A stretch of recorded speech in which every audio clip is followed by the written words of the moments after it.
Everyone has a name, and right for this reason, their importance and meaning are often overlooked. Unlike the West, in many parts of the East, the meaning is one among the first elements, if not the first, that is taken into account when choosing a name.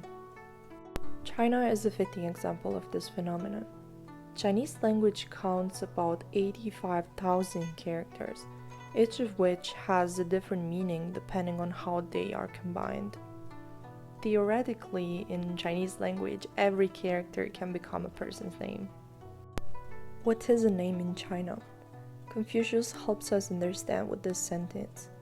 名不正，则言不顺；言不顺，则事不成；事不成，则礼乐不行.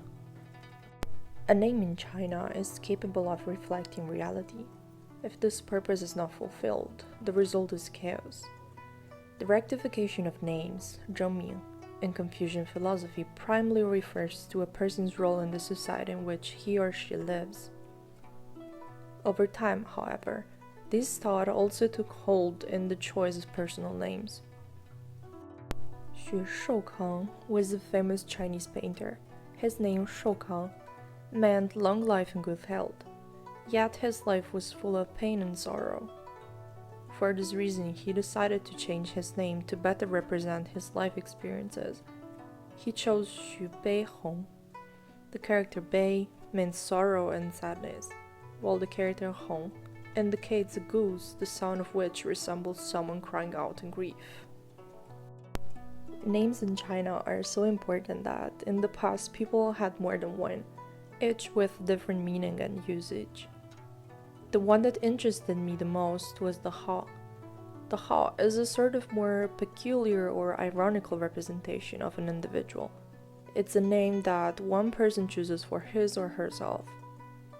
In my opinion, it's the most appropriate name through which the individual can express his or her true self.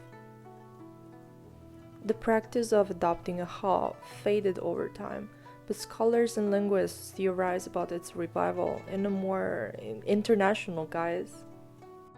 Between the 80s and 90s, English gained more and more importance in China. A fundamental aspect of English classes in China is that the teacher assigns to each boy and girl a typically English name to create a more immersive environment. This English name, which was at first relegated to the school context, became over time a kind of alias for those Chinese people who decided to study or work abroad. When we meet a person for the first time, our primary intention is to make a good first impression. So why not adopting a name that well serves this purpose? In the past, many writers used to give their characters special names to make the reader aware of some of their peculiarities. In the numerous interviews and documents I gathered, there are two students that caught my attention more than others. Their adopted names are Bulgari and Volvo. At first glance, this might appear to be a poorly thought out choice, the result of little knowledge of the target language.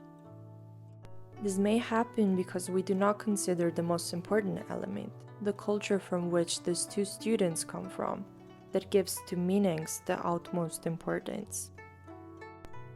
Bulgari adopted this name because she's a refined, elegant girl with a keen interest in fashion.